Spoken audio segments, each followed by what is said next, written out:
the screws loose, they done stripped the bolts on them. Shoulda never sent them to pick up the work for me. Sprayed the park and had my shit inside the car. Marcus Smart boy was shooting with a 36 on him. Said if he wasn't in the rush, they was all gone. Cursive on the Jets. Greetings, Chudlings. Welcome to another episode of Chuddy's Corner, sponsored by Nick Prano Real Estate. Check out nickprano.com for all your real estate needs. Big, small, local, worldwide. Nick Prano Real Estate, he's got you covered. It is Monday, May 27th. The Celtics have swept the Indiana Pacers and are on their way to the NBA Finals. Chuddy, your sweet prediction finally pays off. How are you feeling tonight? Beyond just that. I'm feeling great. I mean, we talked all year. We got bigger goals, but trips to the NBA Finals, you can't take that for granted. I mean, this is huge. This is what it's all about. This is why we're a fan for games like this. And all season long, you're hearing, well, you better win the East, better do this. Well, they did it, and they did it in, at the end of the day, dominant fashion. 12-2, just as dominant as the regular season.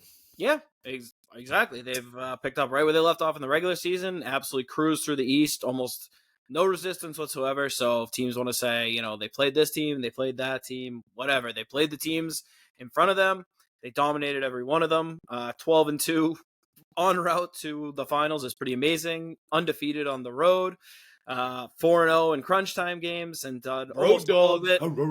Yeah, and done almost all of it without Kristaps Porzingis. So if you really can't ask for more, like I said, if you're not just sitting back enjoying this and appreciating this, then you're just like looking for reasons to be miserable, because anything else is just a nitpick. I mean, this is exactly what we wanted. I don't see how anyone could have asked for more. And also, for one more thing about that, the Pacers, not a typical 6 seed. That's a hell of a team. Their offense is unbelievable. They can go out and score with anyone. They're all playing absolutely out of their minds. And again, we've talked about, rough year where they had to tread water a lot when Halliburton was playing, but clearly injured. Then they made the Siakam trade. They got very few games with their whole team together. I think a full, healthy year. This Pacers team is definitely a top 4 seed. And again, they had the second best offense in NBA history this season. So that's a damn good basketball game. Tip your cap. I don't want to hear any of this bullshit about easy path. It's a really good team. And obviously it gave us a great game multiple times in that series, much closer than the 4-0 outcome would suggest. But the right team won at the end. Well, I mean, just since we're on it with the path, I mean, the thing that I find the most crazy about this is, when people list the people who are injured, it's like, we won the conference by like 14 points. So it's like, it's not or 14 games. I'm sorry. We won the conference by like 14 games. So it's not really like this, like we were dominating the conference no matter what when everyone had their players. So it's like, yeah, all right, we were playing these teams. I mean, the Cavs, we played them twice with Donovan Mitchell and still smoked them. We played the Pacers twice with Halliburton and still beat them. The Jimmy Butler one, sure, if you want to mention that one, you can. And sure, maybe it's a big one, but that was just a shitty fucking 8 seed team that we finished like 30 games ahead of. Like, so it just kind of doesn't. If we were like a 2 or 3 seed and then like everyone ahead of us got hurt, I guess you could. I guess I would understand the argument more, but. We dominated the entire regular season. We absolutely crushed the conference, and then we just crushed our way through the conference in the playoffs, going 12-2. Like that's pretty much like extrapolate that out to a full season of playing the conference, and that's pretty much how the season went anyway. So to me, it's like, yeah, those guys weren't there, but I don't think that any of those guys were making a difference. Like yeah, sure, maybe like another game here and there. Maybe we go 12-4 through the Eastern Conference playoffs, but it's a stupid argument. Stupid people making it.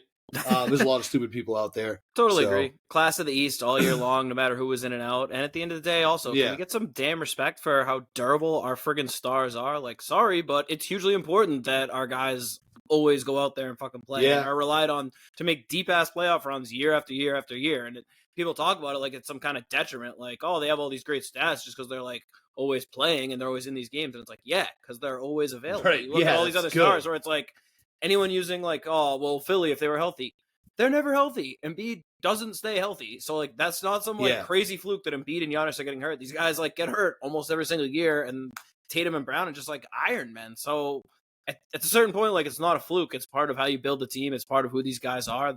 Their durability is massively important in professional sports, and especially in the NBA. Like, it's a war of attrition. This isn't something new. It happens almost every year. And again, it's like a skill being able to be out there and consistently playing at this level every single game. It's a testament to how hard they work and the kind of shape they're in. And well, that's exactly it. It's like you should get credit for being healthy, like throughout the playoffs, stuff like that. Like, it kind of reminds me of the scene in Sopranos where, like when Feach Lamanna like comes out of prison and him and Paulie Walnuts are kind of bumping heads, and they like Feach will always be like, "I did take 20 years in the can," and then one time Paulie's just like, "In my book, you get points for staying out of the can," and it's just kind of like, yeah, we should get credit for staying healthy. Like, it's like, I'm sorry that other teams, but again, I just think. Even if you add Donovan Mitchell to the Cavs for those final 2 games, again, what difference does it make? Maybe a game, maybe go 6 games. No. You add Halliburton. I mean, I honestly think they're playing better with Halliburton without Halliburton. If Nembhard's playing, Nembhard is like fucking out of his mind. Yeah, like, he might be one of the best guards in the league, and he's just gets kind of buried underneath Halliburton. And then again, you want to add Jimmy to it, and sure, maybe that series goes 6 now. But again, what difference does that make? Either way, we're pretty much trucking through, and we're in the same exact ending spot. So miss me with that shit. Where I'm from, you get points for staying healthy all season. But yeah, so that's just that little since we got on that. But I do so let's talk about it again. So we'll do a little bit of breakdown on this game, because the game was a really good game. Some like insane amount of like lead changes. I don't have it written down right in front of me, but double digits. It was like over 20 different lead changes throughout the game. Obviously the most important one coming in the final minute of the game. Derrick White with about 45 seconds left hits a go-ahead corner 3 to put the Celtics up 3. That ends up being ball game. And we're on to the NBA Finals once again. So let's talk a little bit about the game and how the game played out, and then we can kind of get into Finals MVP. We're gonna save. I know it looks like we're playing the Mavs, but we'll save a lot of like the Mavs Celtics talk, I think, for a season preview. Let's actually wait for that series to end. Who knows if Anthony Edwards is as big of a dog as everyone who is saying that they were? Who knows? Maybe they're not done, but I think everyone's already moved on to Luka anyway. But go ahead. What did you think of the game, Chud? I mean, yet again, for the 3rd time this series, a game that comes down to crunch time. And for me, that's the thing, where for the Celtics, like we talked about, these blowouts that they've been getting all year are great, but we want to see them win some games where they actually face some adversity. Well, we couldn't have got more of it this series. And I mean, 3 A+ performances in crunch time by the Celtics. Probably the biggest knock on this team all year and in past years has been, do I trust them late in games? Well, in this series, it would be hard to play much better than they did. They did it in 3 out of the 4 games, and again tonight, down 98-90 with just like 4.5 minutes left. They finished the game on a 15-4 run. They finished the game on a 7-0 run, and they did not allow the Pacers to score a single point in the last 3.5 minutes of the game. That's where you win and lose basketball games in the playoffs, and that's the thing we've talked about with all the people who don't trust the clutch defense. The clutch performance, the one thing they can always control is the defense in that clutch, and if they just straight up aren't going to let the other team score, that's going to bode pretty well for these crunch time situations. And to do it against that Indiana offense, again, say what you want about the Pacers as a team, overall this and that, but that offense is damn elite. So to just completely shut them down like that, again, 4 points over the last 6 minutes, 0 points over the last 3.5 minutes. That's how you win big games. And you can afford for your offense to not be perfect, as no one's is down the stretch in these games, but you give yourself such a better chance. And to me, it's all about the defense, and then on offense, just everybody stepping up. Whereas you saw the Celtics take that timeout because Joe he's not taking timeout. He took Tatum out with the 5 fouls because he had to use it or lose it timeout. After Tatum comes back in, we were down 102-98. Tatum, first possession, kind of pump fakes the 3. They thought he was going to take it. Instead, drives hard, finishes with a dunk. Team gets a big stop, come back down. Jaylen does another one of those incredible step-through moves he's been doing, hits a big floater. Game's tied at 102. Then kind of a couple crazy back and forth. The Celtics are forcing turnovers and then got good looks. Tatum had a sidestep 3 that would have been crazy that just rimmed out. And then Jaylen had a great take, finger roll that just hit back rim. Some craziness. So tied 102. Then the Pacers call timeout with a minute left. And then just a huge sequence out of that timeout where you've got Jaylen with the block from behind on the Nembhard layup. Crazy block there. Celtics push the other way. And then Jaylen, like, what a great play to really kind of sum up the series, where he drives into traffic, draws a ton of help, and makes one of the best passes of his career given the circumstances, finds Derrick White wide open in that corner. Those are basically layups for White. Obviously, he's hugely clutch. buries the three, and that ends up being the game winner. Come down the other end, and it was Tatum on the next trip, switches on to Nembhard. Great defense. He forces the miss on the three, get the big rebound, and then Jrue comes up with the big offensive rebound to essentially seal it. So it was like every single player of the Celtics starting five, who, again, other than that one possession where they put in Tillman for defense, the Celtics starters played the final 9 minutes of this game, and they left it all on the floor. And again, every single one of those five guys made big plays down the stretch. Like, you could single out probably every single guy made 3 or 4 plays that they don't win this game without. So just amazing again. And it's like the whole crunch time narrative is completely flipped on its head. And you see this is kind of the natural course of the NBA, where for years we've been losing these games at the end and like shaking our heads and keep hearing like, you got to go through the battles, you got to get games battle that tested. We lose. Yeah. And now it's these like we are the we battle lose. tested team, and you see the Pacers and it's like they're where we were coming up, and it's like they just can't quite get over that hump in these last few minutes where things get so tight. Now we're the experienced teams. We're the team that looks comfortable and poised. And even tonight we're down 4 with 3.5 minutes left, and I'm sitting there like, I actually feel confident about this team, and that's like the final step. So awesome to win, so awesome to win in a sweep, and so awesome to win 3 games like that where we're pulling it out in the clutch. 3 pretty much instant classics in this series, and to win all of them the way we did, just huge for, I would think, the team, the players' confidence, the coaches' confidence, and the fans' confidence. I mean, damn, I'm feeling pretty good. Yeah, no, that definitely was something that we needed, I think. You mentioned these are the games that, last year and even a couple of years, last 2 playoffs, we're just kind of feel like these are the games that we end up losing and not finishing. So again, neither one of us ever bought in the narrative that they had to experience more, because I think we had been kind of saying, what were the last few years? If we're talking about getting battle tested, I mean, we've had some fucking heartbreak. So to be able to come out of this one, you have to tip your cap to it and just say, like, it looks, at least for now, like there's a corner that they've turned here. They got Jaylen out of the podium now with the trophy. So I do. Well, you mentioned real quick before we get to Jaylen, the Tillman minutes in clutch time, that was bizarre. I mean, was that literally just to get Tatum one? Yeah. So yeah, all right. It was like the Grandpa Simpson entering the brothel gif. Like he was just in and out. Yeah. No. At first, it was weird. The announcers were like, "This is a weird move," but it was very clearly because he had just picked up the 5th foul. Joe has a use it or lose it timeout there, where if he doesn't use it before 3 minutes, he loses it anyway. So he basically knows he's playing one defensive possession, and he's gonna, just so Tatum doesn't pick up the foul, get him right back in, steal a possession, using the timeout anyway. Like, makes sense there. I was fine with it. The one thing, if we want to get negative at all, is like, it's just so bizarre now. Now the rotation is just Al and then Tillman as backup. Even though Cornette was available, no Cornette, and O'Shea nowhere to be seen again. No small ball after it was so effective in the last 2 games. I did think it was a little strange, yeah. Just odd. Obviously, it was overall a positive night, so I don't want to get into it, but just kind of baffling where it seemed like things were working so well with O'Shea. And again, especially where Sam's slumping so bad, even if you want to give him those minutes, you don't want to play small, but it's like, no, we're just going right back to this conventional 8-man rotation, and Tillman's the big. Yeah, and Tillman couldn't like crack the lineup at all. And again, you said Cornette was available. He wasn't available yesterday. I felt like Cornette, and I feel like Tillman wasn't like the first kind of guy out today. He played a lot more minutes tonight. So he was the only backup. I don't really know what the there's not a whole lot. Maybe it's just you up 3-0. You try a few more things out or something like that. I don't know. And we were calling for Tillman earlier. It was interesting. It's like, I'm glad he went to him eventually and got his chance, but it just feels so weird after, like, Brissett, I feel like couldn't have given you more once he finally got his shot, and it's like, how did he not earn minutes after the way he played in games? Yeah, and I don't know. I mean, Tillman didn't really, like... It was fine. I mean, they were all right, not great. Yeah. There was a couple of, like, a few times, like, he gets the ball, like, there should be, like, a no-dribble for him. Like, because I know he put the ball on the floor, it gets a little nerve-wracking. Not doing much on offense, but that's all right. No. So, yeah, all right. So, Jaylen named Eastern Conference Finals MVP. Do you think that, I mean, I felt like going into tonight, if either him or Jaylen had a big game, I think they would have kind of gone to that person. They ended up both having a pretty big game. Jaylen had slightly few more points, but I thought he played kind of better throughout the series, so it made sense to me that he got the title. I don't know what you think about that. I mean, at the end of the day, like, it's a pretty... not super meaningful award. So like I said, after I think the first couple games, like, I'm just good to see. Well, yeah, I'm happy to see him get it. He's certainly deserving, and it probably feels a little cooler after the snub for All NBA, which he clearly deserved to make that. So to see him respond with playing some of the best basketball of his career and getting this trophy, awesome. Couldn't be happier for Jaylen. Super cool that the Celtics all are super supportive, super cool with it. Jaylen made the biggest plays of the series. Obviously, he had the steal and the 3 to force overtime in game 1.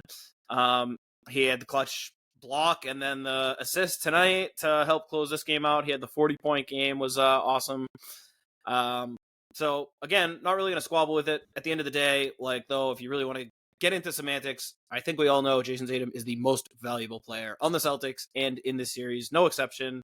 Didn't shoot great from the 3-point line. He still led the Celtics in every statistical category there is across the board. Yeah, it's crazy. Rock solid on defense. So again, I'm fine with it going either way. But and again, it's the Eastern Conference Finals MVP. Not a big deal. If this was the Finals MVP, I think there'd be a little more talk over it. Since you mentioned that stat, players in the NBA history to lead the team in points, rebounds, and assists while reaching the NBA Finals, it's Joker, LeBron, Tim Duncan in 2003, and Jason Kidd in 2002. So that was LeBron in the Heat too. That was the 2012. I think sometime in 2012. I can't really read the. It's just a screenshot of a picture. Yeah. But so that's pretty good company, I think, for him to find himself in. Yeah. What did he end up averaging for the series? 30, 11, and 7 or something, too? Something absurd. I don't have that right struggles, in front of me. But I know he was over 30 and over 10 rebounding. And again, it's just, if you watch the Celtics, you know, what's the straw that stirs the drink. And this is all possible because of Tatum, because of his unselfishness, because of everything he does. So if you're just talking about pure value to the team, Tatum's the most valuable guy. It was an interesting... I thought 30.3 points per game, 10.3 rebounds, and 6.3 assists. So that's pretty damn good. Pretty fucking good. with elite defense and guarding from the other team's guards to their centers, truly, and doing it all. So you just can't argue with either guy here. And it was, again, I think it kind of came down to Tatum was probably better for the bulk, but it felt like Brown made all the big plays and kind of won them the games in crunch time. So again, totally fine with it. If this was the Finals MVP, I think there'd be a lot more discourse about it. And we'll see if that happens. And I think what I said at the beginning of the series, or whenever we talked about it, was the perfect way for it to go would be Brown getting kind of this East Finals MVP after the All-NBA snub, and then Tatum come out and dominate the finals, and he hopefully gets Finals MVP. And then everyone gets lots of trophies, and we're all happy. Yeah, again, just because I know there's probably some people here listening, thinking that we care about the Larry O'Brien trophy is the number one trophy that we're talking about. Semantics. But it's an interesting talk. And it's the end of the Eastern Conference, and Jaylen Brown gets the title. It's good for him, like you said. You had said at the top of the show, there's way higher goals for us all, but for at least tonight into a little bit of tomorrow, we're going to be celebrating just the fact that they made it to this point. This is what we expected them to do. We're not getting too high on it. But it's fucking sweet. I'm happy for the team. It was good to see Al Horford. That guy's got over 180 playoff games. They're the third most playoff games without winning a final. So just, got to do it for guys like that. Happy for it's going to be exciting. And like I said, more than arguing about who deserves it, just happy for Jaylen. You think of everything he's been through, all the criticism he took for some of the playoff losses in the past, especially last year, the heat he's taken for the contract, his willingness to sacrifice it all. Underpaid. To the detriment of him not even making All-NBA, and then for him to bounce back and just shut up all the haters, where it's say whatever the hell you want. A team that's going to the finals, Jaylen Brown was the MVP of the conference finals. There aren't many guys in the NBA who have ever achieved that, obviously because they just invented the conference finals MVP. But even going forward beyond that, if you just go by you didn't have to say that. To say that he's arguably the best player on a team that's cruising to the finals is again, just nice for him to have that. And for once, it's the haters awfully quiet. Yeah. Jaylen Brown, for what it's worth, in the Eastern Conference Finals, averaged 29.8 points a game, 5 rebounds and 3 assists. So, he still had a pretty damn good for a guy. Again, when your star players just got taking so many rebounds anyway, it's there's not a whole lot. So, again, just still a pretty impressive showing for Jaylen, too. So, 8 steals, 3 blocks, too. So, he was everywhere. And he was picking up a lot of the kind of difficult defensive assignments, too. So, I thought that, I kind of thought that it was going to go to Jaylen. But it was good to see. I think he was even surprised too. You could see him oh shit when they said his name. He couldn't really even believe it either. So and did you see Maxwell? Shout out to Jaylen. Cedric Maxwell, who read off the award, said he didn't know until he read it off the envelope. He didn't know who it was going to be. So that was a genuine reaction where it was Jaylen Brown. Nice. Seemed excited. Because he was learning that for the first time. That's kind of a cool way to do it. That's kind of everybody out there be surprised. Definitely. What's this? Most career points in the Eastern Conference Finals. All right, so now Tatum and Jaylen are 9th and 10th on that list. Mm-hmm. And that's not one of those before the age of X things. That's everyone that's of all time full careers. So, yeah. Although, worth noting, since you mentioned it, Tatum now second highest scorer in the playoffs before the age of 27. Mm-hmm. I forget. I think he was 120 away from Kobe. And he had 26 tonight. So what's that make him now? 94. Yeah, 94 points away from baby passing honestly, Kobe. So I mean, that's the only way they might not get there is if they win too fast. that's what I was which thinking. Which I won't complain about, but might need a even if they game. sweep and he gets 25 in each game, he definitely could get there. Yeah. But you think as long as the series goes 5, it'd be almost bizarre if he didn't. Yeah. This is exciting, man. I'm fucking pumped. Hell yeah. I kind of, again, it's like I know it's not the ultimate job. I'm trying to kind of compare this feeling to when it happened in 2022. I feel like 2022, it felt a little bit like almost like it wasn't like real. It was just kind of like, oh fuck, like finally, it's like we're almost like the dog that caught up to the fire hydrant. Where it's just kind of like shit. Now what? And then that was the expectations. I think again were we could go out and win it. We played well enough, but it wasn't kind of with the expectations this year. So this year it does feel a little bit more business like getting this far, but definitely. Still, and it's funny.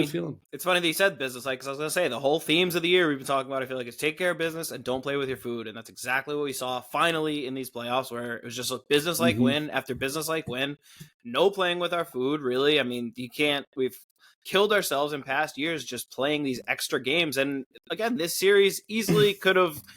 We easily could have lost a couple of those games. This could have been a Celtics in 6, and those extra games had to have been like 3 games where they're like over a 95% chance to win the game. The Pacers, for sure. But that's another big change in the Celtics, where, like I said, in years past, it's been grinding out 6 and 7 game series one after another, and mostly winning them. But still, we add on miles, you add on other things that you don't want to have to do. I saw someone posting today that series when we played the Lakers the second time in the finals, we got through the Magic in 6, but we were up 3-0, lost 2 games in a row, and I forget who it was, but someone. I think it was Frosty Bias. Rashid Wallace. Right. So it's like it was Frosty Bias that posted that. I thought the same thing. So it's like every extra game and we've seen it happen to ourselves in the past, where in that 22 finals, it was back-to-back 7-game series against the Bucks and Heat to get there, and you saw us kind of wear down by the time we did. So to only play 14 games to get to the finals, to have these 10 days off, like that is absolutely massive, and it's a result of taking care of our business and not playing with our food, which we easily could have done, and we've seen ourselves do in the past. So that is huge, and that's a massive factor. It makes a big difference, not letting these series linger and letting the other teams get confident, get any extra games, because you just never know what could happen. So to truly take care of business like that, it's a big friggin' deal. Well, yeah, I feel like it is. It's kind of like we talked about this, I think, on one of the earlier shows, too. It was like, it's almost like this one, it just happened so fast, I feel like, getting through the Eastern Conference. And again, I'm not debating that there hasn't been enough, like, resistance. I'm just saying, like, I don't know if there would have been even more. I don't know how much more the resistance would have been with those other guys. Probably slightly more, but not a big one.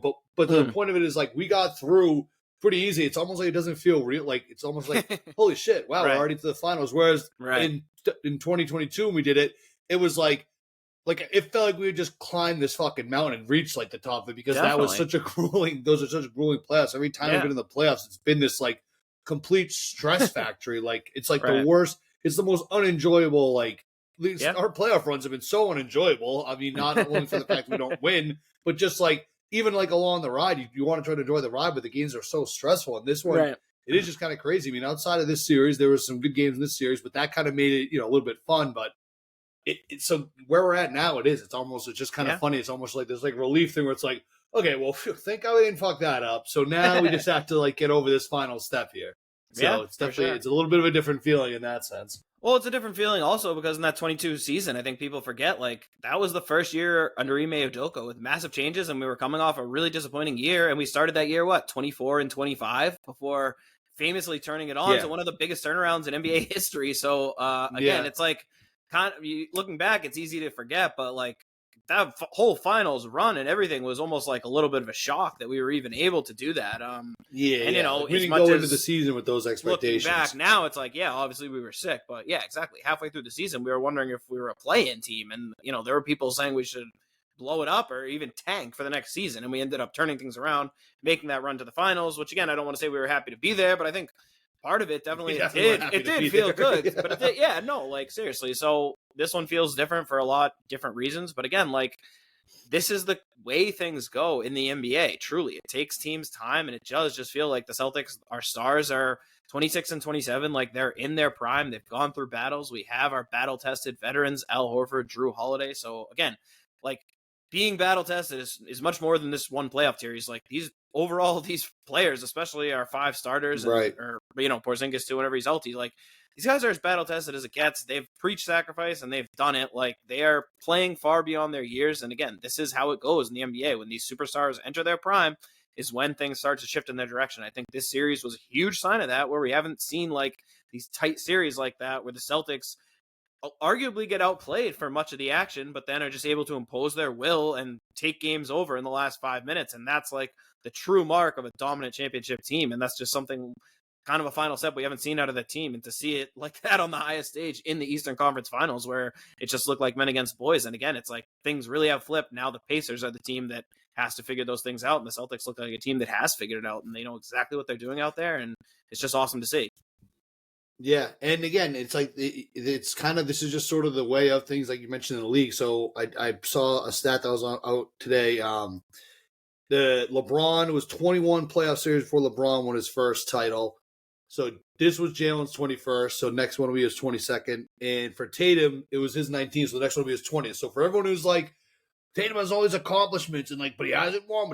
It's like, okay, well, he's, if we do win this year, he'll have done it in one series faster than, LeBron. So I think that it's like people need to, again, readjust sort of how things go in the league. I mean, he's been knocking on the door for a while, and he's sort of been punished because of that, because it's like, oh, well, you've been there for so long. But like we said before, this is kind of the first real run where it feels like, okay, this is like, you could argue last year too. Yeah. But that's it was one where we should have, but I think that this is the first year where the team just seems so locked in and just so focused on the goal of winning the title, not getting back to the finals, not like, we deserve, like, I forget what the whole, like, say, what was like their phrase, like, for last season, like, unfinished business. Like, that was just kind of like, I don't know. It's like, it's a different year. Like, you just have to go for it and look at it differently. I think that they've kind of had more of a mindset towards that. Last season, not, we don't have to harp on it a lot, but it did sort of feel like, when things were going wrong in the Miami series, it was almost like we just were like confused by the idea that we weren't just going to like get back to the finals right away and just like win the finals. Like this season, it feels like the buy-in and everything has just been a lot better. And it's probably got a lot to do with the coaching staff. Joe having in his second year, full year to prepare, full coaching staff of his own. I saw the players gave a lot of credit to the coaching staff and stuff like that. So yeah, it just, this one feels a lot different, and hopefully, we're talking about, in a couple weeks. I mean, it feels like a couple fucking months. Like if the finals go 7, June 23rd is the last day if it does go 7, which is fucking crazy. Cryogenic freezing conversations have come up at the Chuddy Dome with Queen Chuddy. So yeah, just wake me up. But yeah, this one too. I think I saw with the 18th team to go 12-2 or better towards the NBA Finals. 13 of those 17 before us have won the title. So not got a guaranteed lock. That's a good stat. And I also was looking up too, because I was interested in what's the most road wins a team has had in the NBA playoffs. That belongs to the Houston Rockets in the 94-95 playoffs. Yeah. The 21-22 Celtics actually had 8, which was the second most. 9 was what the Rockets had. So we're not going to be able. I mean, the only way that we could get to that record would be basically like the most stressful 7-game series possible. Yeah. So I don't think we'll get that one, but it's still pretty impressive what we've been able to do on the road, going 6-0 through the conference. So yeah, it is. And also, and that kind of dates back to previous years too. We've kind of been these road warriors for a while now. Definitely. But it'd be nice if we could add in the defense of home court with the road warriors and not make ourselves need to win so many games on the road would be the next step. And hopefully we're on our way to do that with winning the first 2 games in this series. Not like 6-2 or whatever we are at home is bad, but would love to see a 0 at the end. But the other thing too, for all this talk of like not being tested, not going through battles, this and that, if the Mavs close it out tomorrow night, like what battles have they been through? They'll have beaten the Clippers without Kawhi, then a somewhat tough 4-2 series against the completely like young and unproven Thunder, and then a sweep against the Timberwolves. Wait, would you say 4-2 series? Yeah. They won in 6. Oh, 4-2, like a 6-game series. Yeah. I was thinking seeds. seeding. No. I'm just saying, like, if they win the next game, they'll be 12-4 in the finals, coming off a sweep in the conference. So, like, again, not exactly like they're going through some gauntlet of, like, 7-game battles and wars themselves over there for all that talk about, like, you got to be battle tested. It's like, we've been through a lot more battles than them over the past few years, and they haven't exactly been through these massive battles this year either. So, I think you could throw that narrative out the window. Yeah, I was looking at too because I was just checking out what the final schedule is. So obviously, game 1 is on the 6th, and then it's basically like 2 days off between most of the games. Yeah, but it's kind of now that it's like locked in, it's kind of scary. Like I was looking at this earlier, and I was kind of like I had to turn my phone off because I'm looking at game 4, June 14th, game 5, June 17th, game 6, June 20th, game 7, June 23rd. It's like one of those 4 days is going to be such an impactful day on my life that it's like it's almost scary to just like look and see how much power those 4 dates could possibly hold over me. Like if they win, it's going to be one of the most euphoric experiences I've had, in a very long time. If they lose, it's going to be like it could be the day that I die. So it's like it's very kind of scary to look. It's almost like I'm always like, oh my god, I can't believe. Like, it's this thing we've been building towards since October, and, like, the regular season is this long grind, and we finally get to the playoffs, and then, again, we whip through the playoffs kind of fast, and it's just kind of like, now we're here, and it's kind of like, oh, shit. Like, now this is it. All the cards are right in the middle of the table. Everything's ready to go. So, one of those 4 days, Chud, it's gonna either be the most wonderful thing or just a really bad thing, so. I don't know. Does that make you? Does that like not the way to explain that? Like, are you like kind of looking at the calendar like, oh, I haven't. Yeah, I honestly haven't even gotten there. Still looking at that and thinking about it, but yeah, I think once we officially have our opponent and it's all things finals, I'll get there pretty quickly. But I guess I haven't yet. Yeah. I'm trying to bask in the glow for a little longer. Try to enjoy this one. I get a good feeling about June 17th. Good feeling about June 17th. All right. Cool. I'm on board. All right. You got anything else from the game, from the playoff run, anything like that? I think it's interesting. Obviously, we'll see what happens with Porzingis, but it's interesting that we made it so comfortably with still kind of like weird overall feelings about the bench. I thought Hauser played okay today, but my God, what is he? 1 of 14 from 3 now? Like just such a brutal run. He's still getting the most minutes off the bench. I thought he did a good job. Made some nice hustle plays, had a couple runouts, a good outlet pass. So it's like he's doing little things here and there. But again, if he is shooting this poorly, I think in the finals, it's got to be a shorter leash. And we do have to go to more of like O'Shea Brissett. Like, again, I like that he's keeping shooting, and if he's going to play, he has to keep shooting. But, man, it would be nice to just see him have a quarter or something where he rips off a few threes in a row or something. I thought when he hit that 3, I thought we were going to see some. I thought that was kind of like, all right, here we go. But I guess life doesn't always work out like it does in the movies. Yeah.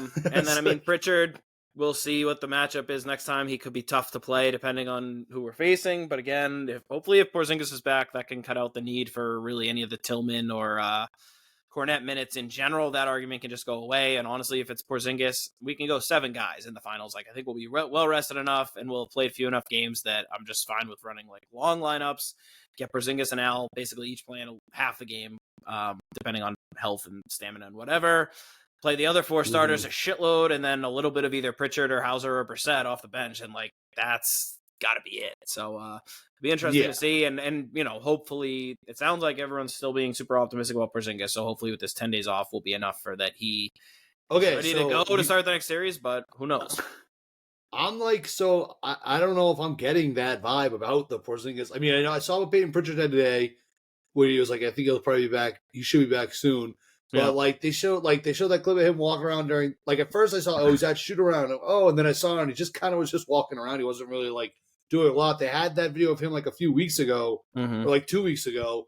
And he actually was like getting shots up and kind of moving around. And now I'm not kind of seeing him doing that sort of thing. So I'm getting a little bit, I'm not like panicking and there's still 10 days between it, but it is just sort of the lack of any kind of like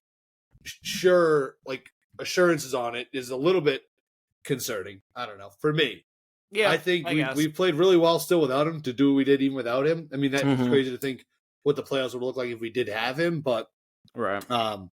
you know, I definitely think that we'll want him for the finals for sure. I don't think we can.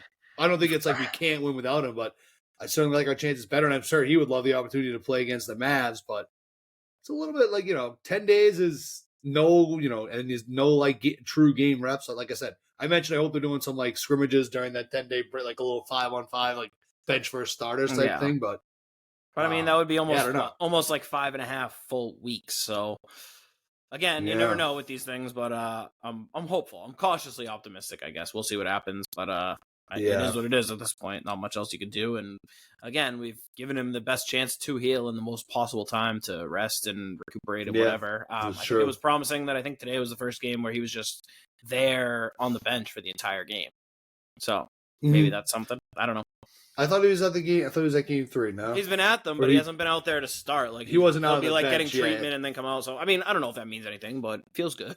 Feels like a step in the right direction. Yeah. I guess. Yeah. Who knows? All right. Yeah. No. Hopefully he'll be good. And I kind of agree with the Hauser thing. I mean, you want to just keep letting that guy shoot and try to figure it out. But I think once you get to the finals, there'll probably have to be some tough decisions to be made. Yeah. If like you said, if he's adding nothing shooting wise, then Brissett is the better guy to have in just because of the energy he brings everywhere else. But and his ability to switch on to Luka and Kyrie, which if that's going to be if we're going to play the Mavs, that's a team that will hunt every single matchup and they will go at Hauser, Pritchard, Cornette of the world every single time. So again, if Hauser's not giving you anything on offense, go to Brissett because he's a guy that can hold up against either of those guys if he has to, as well as any realistic bench player in the league is going to. So yeah.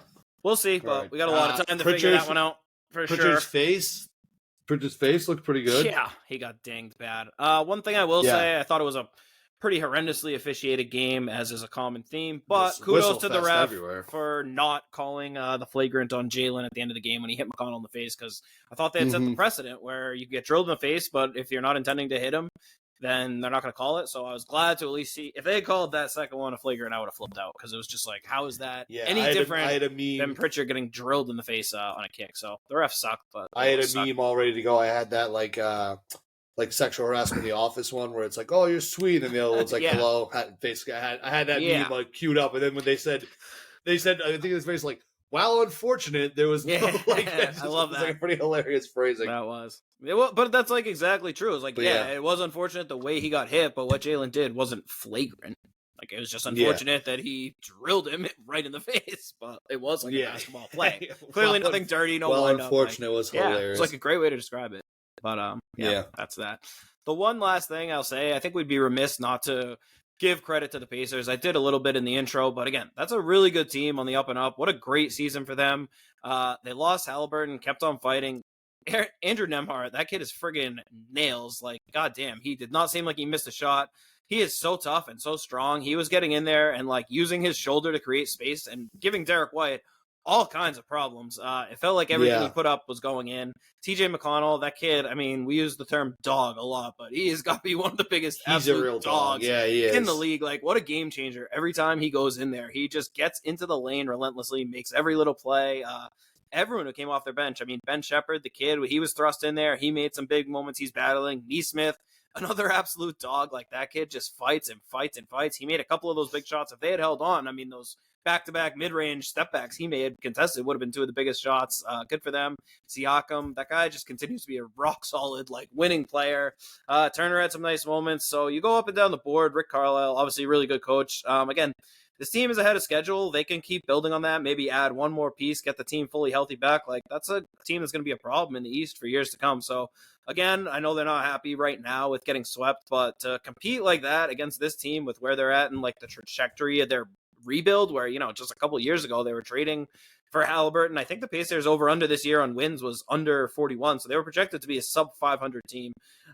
They clearly were not. Amazing offense. Defense came around at the end, and they found out that some of their young guys are like legit playoff players. So they've got a lot of talent. That's a team I like. I'm glad that the series didn't go long enough for me to fully start hating those guys because I do think they have a likable team. Happy to see they were the opponent. Happy with the fight they put up. And happy they got swept. But good for them. Pacers fans should be very happy going into the offseason. They got a good team, and they should be very optimistic about their future. Yeah, I agree. I think that they're a good team. I think if they showed some moments in this series where they, could play some pretty decent defense against, an offense like the Celtics. A lot of good individual defenders. So I think if they can get that, if they can sort of get that to gel a little bit more, they'll definitely be a bit of a problem. But definitely a good team, better than the 6th seed that they were. And again, they might be better with Halliburton. They got to maybe look into that. That guy, they got to figure it out because, insane, and he's by far their worst defensive player. So you take him off the court, and there's no one really to target on defense. Obviously, they're playing Doug McDermott for some weird reason, but for the most part, they can throw out 5, 6, 7 really good defenders. No one's a liability, and if Nembhard's going to play that well, it's interesting, as I said. But I mean, when Halliburton's healthy, we saw what a game changer he is offensively. One of the handful of best offensive players in the entire league. So just a good balance to have all the way around, and you can cover up for one not great defensive player. He can get better on that end as well.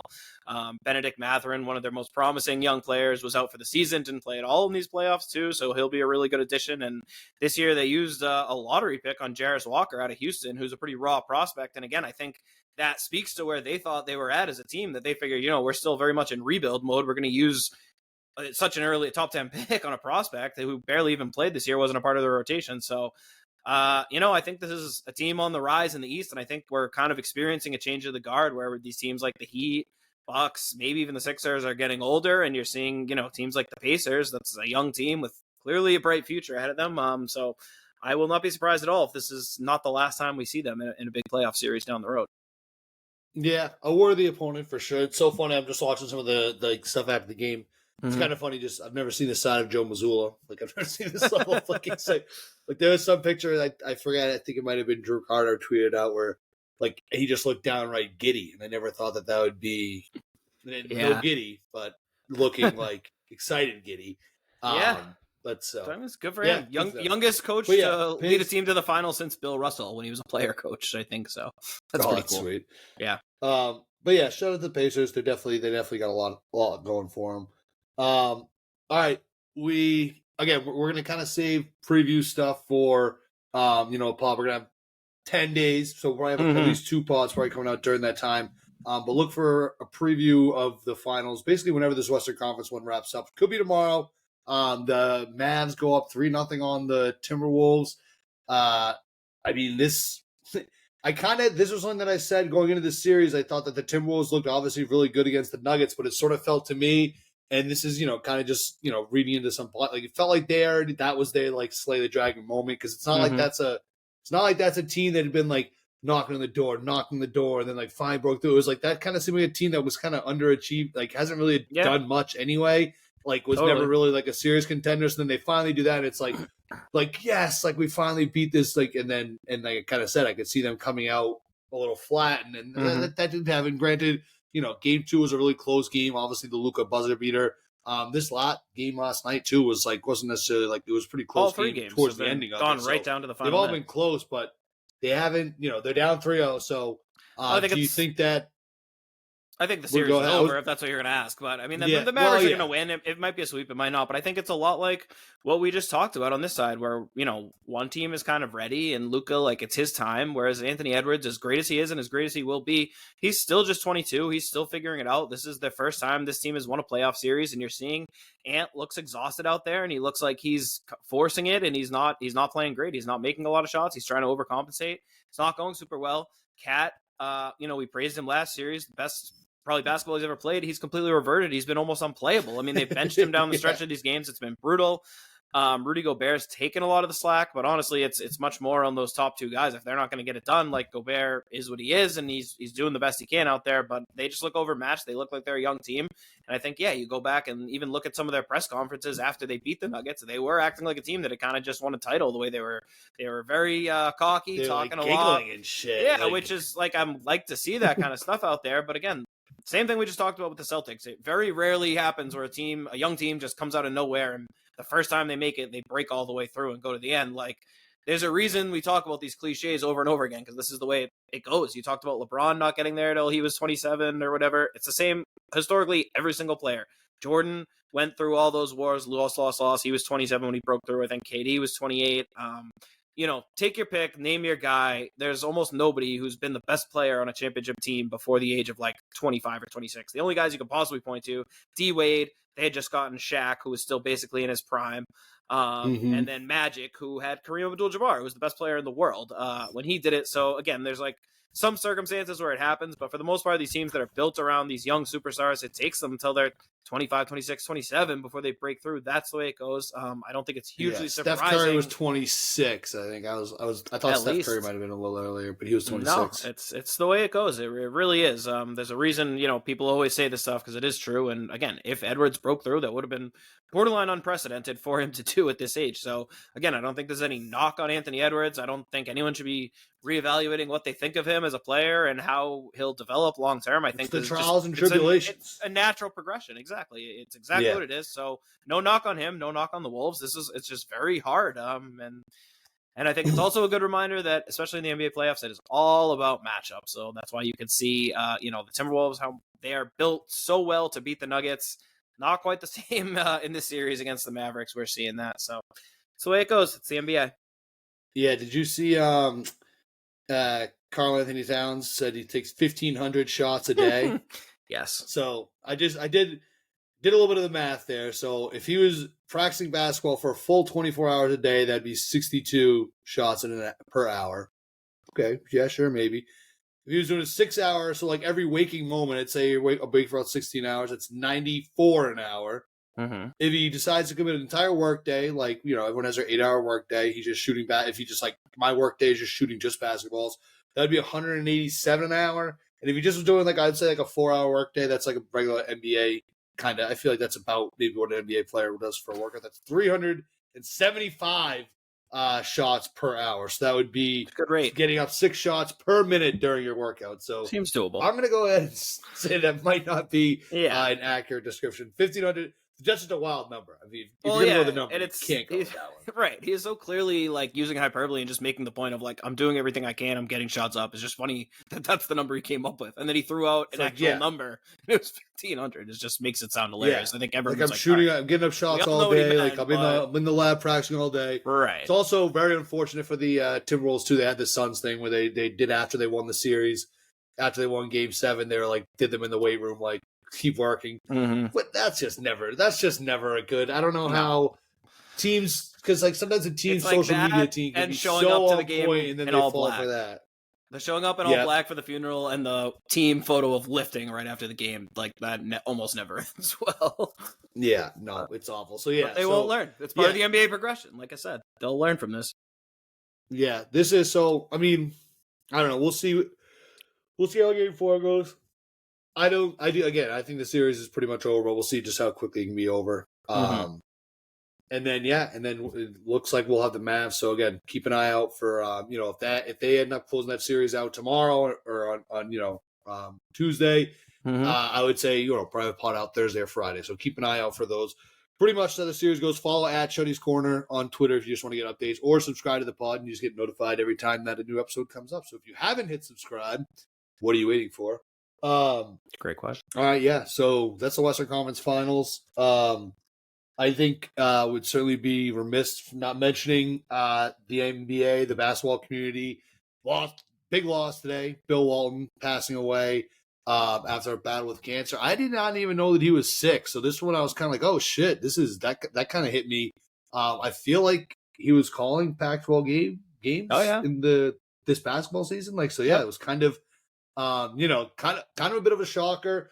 2 days after the final Pac-12 athletic, I think it was Arizona beat USC in the Pac-12 baseball championship, and that was the final Pac-12 sporting event. So 2 days later, Mr. Pac-12 himself passes away.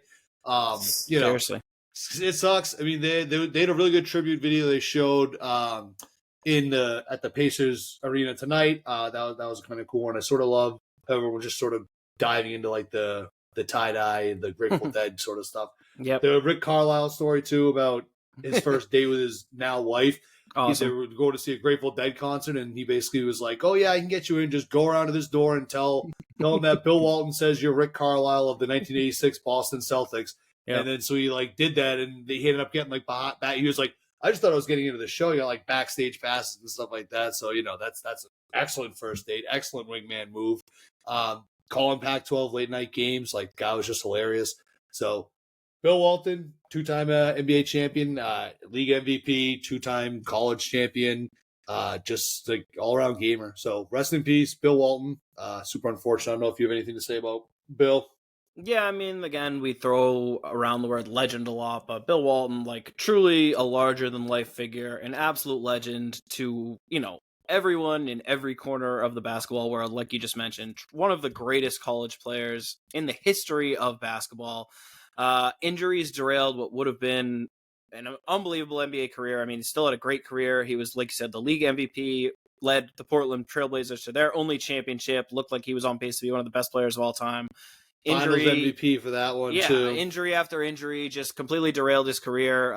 Able to bounce back. Obviously found his way to the 86 Celtics, where he's described it as, basketball nirvana. He fit in, won Sixth Man of the Year, and was truly the perfect piece to cap off that kind of Celtics dynasty in the 80s. So that was incredible. And then to become one of the best voices for the game, one of the best announcers ever. I mean, some of my earliest memories as a fan are of Walton calling the finals for NBC back in the day and ESPN when the rights changed over. Him yelling at Shaq, "Throw it down, big man," back in the day, and then getting older and more colorful. And I feel like I remember him being on a video game too, like I'm sure. A video game. I'm sure. Like and then I could hear that sound. And then obviously what he became for the Pac-12 and just for basketball in general. And we talk so much about every friggin' jackass in the media who wants to make a name for themselves with a hot take or, which negative discourse can they go after. Walton was every bit positivity. He truly seemed like everything was genuine. He just loved every player, everyone he met.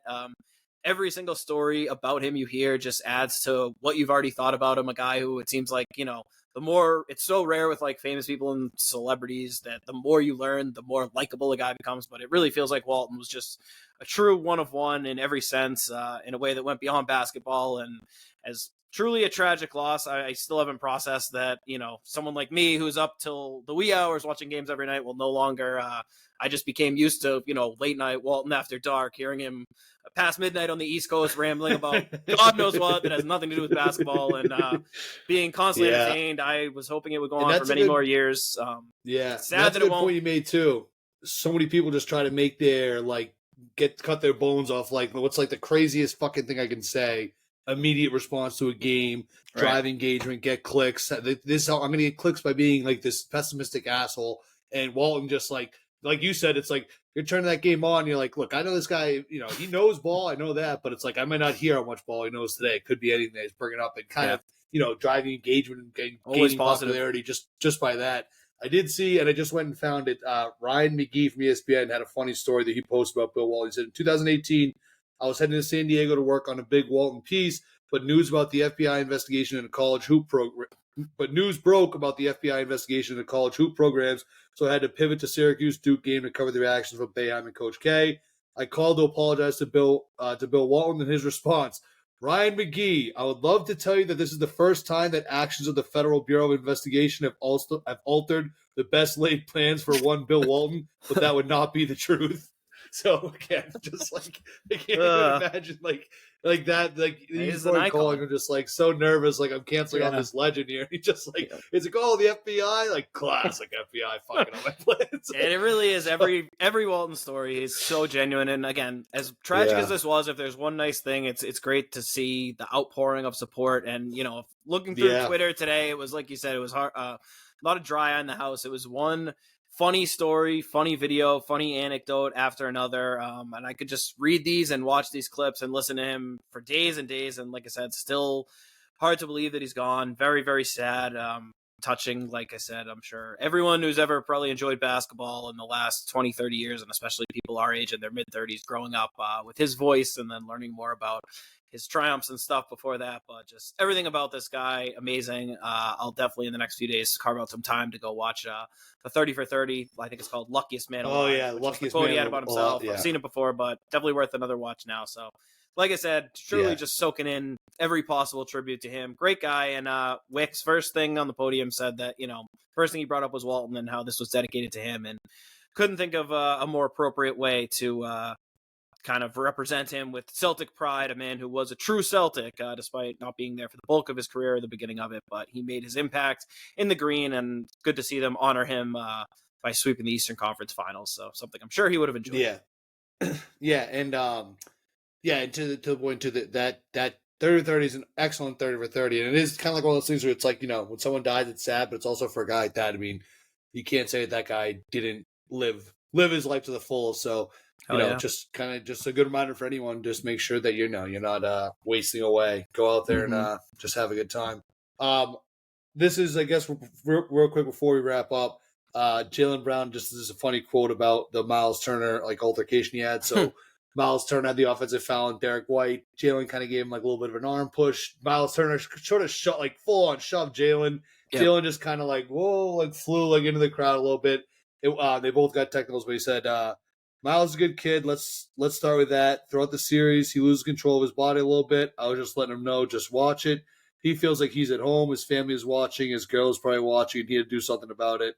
I've known Miles for a long time, though. It's all love. So that's just a funny, yeah, I mean, I kind of gave him a little push in front of his girl. So I get it. He just, he couldn't just not do anything. So yeah, hard to argue with that. But yeah.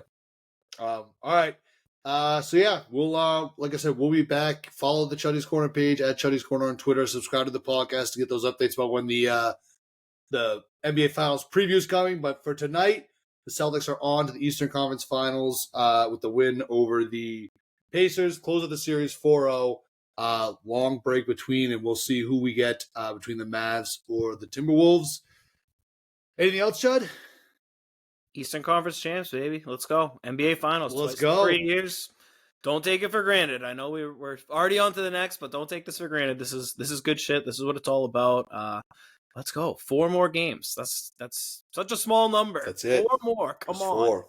Just 4. Fucking do it. All right.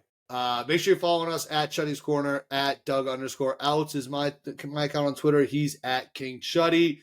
Check out chuddyscorner.com. Check out the Chuddy's Corner store. We got some good merch that's going to be going up there too. I'm workshopping some ideas for some stuff from some Kyrie stuff. If we're playing the Mavs, I'll save my Kyrie sort of diatribe for that. But check out chuddyscorner.com anyway. And shout out to Nick Perino, Real Estate, as a sponsor. Chuddy, you take care, and I'll see you again soon. Peace out, Chuddy Heads.